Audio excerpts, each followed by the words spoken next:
유다의 시드기야 왕 열째 해, 곧 느부갓네살 18째 해에 여호와의 말씀이 예레미야에게 임하니라.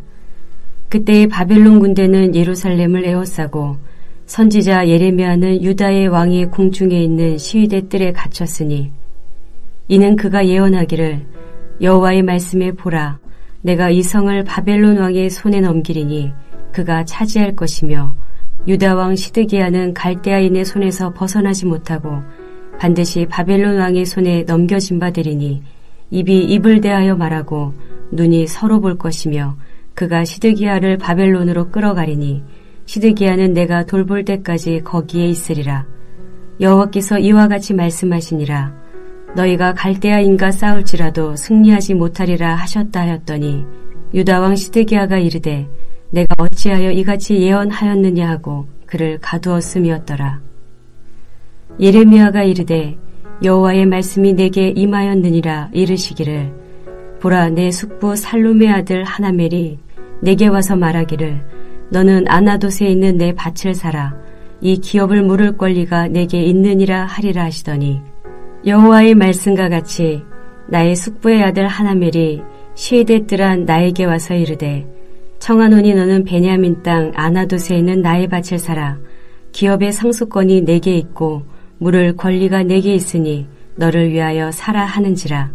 내가 이것이 여호와의 말씀인 줄 알았으므로 내 숙부의 아들 하나멜에 아나돗에 있는 밭을 사는데 은 17세겔을 달아주되 증서를 써서 봉인하고 증인을 세우고 은을 저울에 달아주고 법과 규례대로 봉인하고 봉인하지 아니한 매매 증서를 내가 가지고 나의 숙부의 아들 하나멜과 매매 증서의 인친 증인 앞과 시대 뜰에 앉아있는 유다 모든 사람 앞에서 그 매매 증서를 마세아의 손자 네리아의 아들 바룩에게 붙이며 그들의 앞에서 바룩에게 명령하여 이르되, 만군의 여호와 이스라엘의 하나님께서 이와 같이 말씀하시기를, 너는 이 증서 곧 봉인하고 봉인하지 않은 매매 증서를 가지고 토기에 담아 오랫동안 보존하게 하라. 만군의 여호와 이스라엘의 하나님께서 이와 같이 말씀하시니라. 사람이 이 땅에서 집과 밭과 포도원을 다시 사게 되리라 하셨다 하니라. 오늘 본문의 역사적 배경은 1절과 2절에 소개되어 있습니다. 유다의 시드기야 왕 10째 해, 곧 느부갓네살 18째 해에 여호와의 말씀이 예레미야에게 임하니라. 그때에 바벨론 군대는 예루살렘을 에워싸고 주전 587년 시드기야가 왕위에 오른 지 10년째 되던 해에 바벨론 군대가 예루살렘을 포위하고 있는 상황입니다. 열왕기하 25장을 보면 바벨론 왕 느부갓네살은 그의 모든 군대를 거느리고 시드기야 왕 제9년 10월 10일부터 제11년까지 예루살렘을 치기 위해 포위하였다고 말합니다. 그 이유는 시드기야가 바벨론 왕에 대하여 배반을 했기 때문입니다. 그 결과 예루살렘 성은 시드기야 왕 제11년에 함락되고 불탔으며 비천한 사람들만 남겨놓고 전부 포로로 잡혀갔습니다. 그러므로 오늘 본문은 예루살렘이 멸망하기 전 1년 전에 있었던 사건을 배경으로 하고 있습니다. 이때 예레미야는 시드기야 왕의 미움을 사서 왕궁 시위대 뜰에 감금되어 있었습니다. 하나님이 예루살렘 성을 바벨론 왕의 손에 넘기시고 시드기야 왕은 싸워도 승리하지 못하고 결국 포로로 잡혀가게 될 것이라고 예레미야가 예언을 하자 시드기야가 분노하여 그를 감옥에 가둔 것입니다. 27장에서 시드기야가 왕위에 오를 때 하나님은 바벨론의 멍에를 받아들인다면 모두 죽지 않을 것이라고 거듭 이야기를 하였습니다. 전쟁과 기근과 전염병으로 죽는 일을 당하지 말라고 몇 년 전부터 경고하였습니다. 그런데도 시드기야는 바벨론에게 반기를 덤으로 멸망을 자초한 것입니다. 자기 생각을 포기하지 않고 끝까지 고집하다가 일어난 일입니다. 아마도 시드기야는 유다 왕국이 바벨론에 항복하고 섬긴다는 것을 수치와 모욕으로 생각하였던 것 같습니다.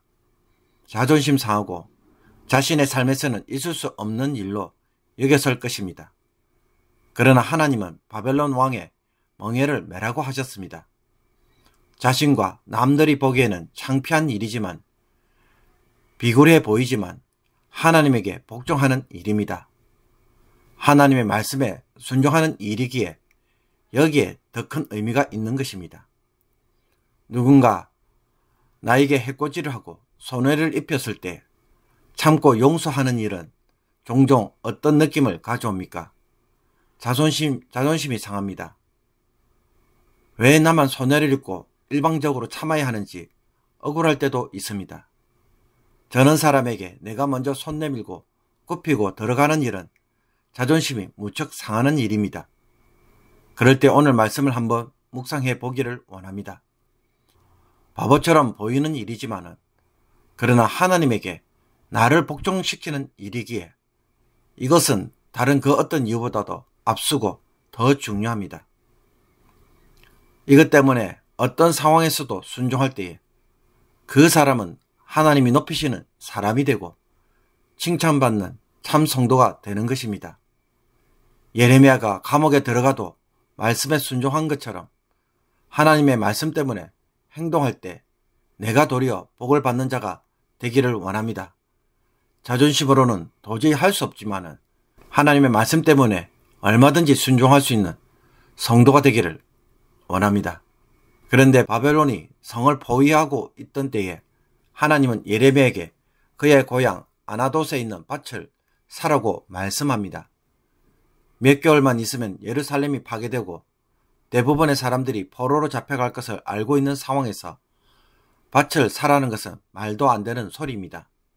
심지어 아나돗은 예루살렘으로부터 북동쪽으로 4km밖에 떨어져 있지 않는 매우 가까운 지역입니다. 하나님의 말씀대로 예레미야의 사촌 하나멜이 와서는 너는 아나돗에 있는 내 밭을 사라. 이 기업을 물을 권리가 내게 있느니라고 요청하자 예레미야는 이것이 하나님의 뜻인 줄 알고 은 17세겔을 주고 그 밭을 삽니다. 예레미야는 땅 문서를 만들어 하나는 봉인하고 또 하나는 봉인하지 않는 문서를 작성하여 하나멜과 매매 정서에 서명한 증인과 시위대 뜰에 앉아있는 모든 유다 사람들이 보는 앞에서 서기관 바룩에게 넘겨줍니다. 땅을 매매하는 장면과 서류를 모든 사람들 앞에서 공개적으로 의도적으로 보여주고 있습니다. 왜 그렇습니까? 예레미야가 멸망이 임박한 상황에서 유다 왕국의 땅을 산다는 것은 장차 하나님이 유다를 회복하실 것을 보여주는 상징적인 설교였습니다. 사람이 이 땅에서 집과 밭과 포도원을 다시 사게 되리라. 그러나 그 기간은 긴 시간이 될 것입니다. 너는 이 정서를 곧 봉인하고 봉인하지 않는 매매 정서를 가지고 토기에 담아 오랫동안 보존하게 하라 라고 말씀하셨기 때문입니다. 29장에서 예레미야는 바벨론에서 70년을 다 채운 후에 다시 데려올 것이라고 가르쳐주고 있습니다. 그러므로 유다가 멸망을 당하지만 완전한 멸망이 아니라 귀환과 회복이 있는 멸망임을 보여주고 있습니다. 유다 백성이 결국 그 땅의 주인이 될 것입니다. 지금 눈앞에서는 모든 것이 망하는 것처럼 보이기에 그 어떤 소망도 없습니다. 이런 현실에서 하나님도 안 보이고 지금까지 해온 신앙생활이 아무런 의미가 없는 것처럼 공허한 것이 되어버렸습니다. 이런 일을 겪지 않도록 신앙생활을 했는데 하나님은 전혀 도와주지 않는 일처럼 되었다는 것에 깊은 배신감마저도 들 수 있을 것입니다. 그러나 자기 백성을 향한 하나님의 사랑은 우리의 신앙의 가치를 결코 헛되게 만들지 않습니다. 하나님은 분노 중에라도 긍휼을 베푸시고 징계 중에도 회복을 위한 기회를 주시기 때문입니다. 사도 베드로는 믿음의 결국 곧 영혼의 구원을 받음이라고 말하였습니다. 하나님을 신뢰하는 믿음의 마지막 결과는 구원입니다. 쓸데없는 일은 하나도 없습니다. 우리를 부끄럽게 하는 일도 없습니다. 아니, 이스라엘의 마지막을 보면 바벨론 포로로 끝나는데 무슨 신앙의 결국이 구원이냐라고 반문하는지 모르지만 그러나 불순종한 이스라엘의 실패로 인해 하나님은 새 언약을 우리에게 주셨습니다. 다시는 이와 같은 율법의 저주를 받지 않도록 새로운 일을 계획하고 계셨던 것입니다. 그러므로 믿음의 결국은 구원인 것입니다. 오늘 믿음으로 살고 내일도 믿음의 자리에서 벗어나지 않으면 하나님의 구원과 회복이 우리를 반드시 기다리고 있습니다. 이것이 정말 맞는지 안 맞는지 오늘부터 이것을 기억하고 살아갈 수 있기를 바랍니다. 그래서 우리 자녀들에게 확신으로 증거하는 귀한 부모 세대가 되기를 원합니다. 귀환과 회복이 있는 징계라고 한다면 그 징계마저도 은혜를 받도록 하기 위해 나를 다듬는 하나님의 사랑입니다. 이 믿음이 고난조차도 복으로 만드는 것입니다. 그러므로 당장 좋은 일이 일어나지 않는다고 해서 믿음의 가치가 사라지는 것은 아닌 것입니다. 그 믿음 때문에 여러분의 고난이 도리어 복이 되는 것입니다.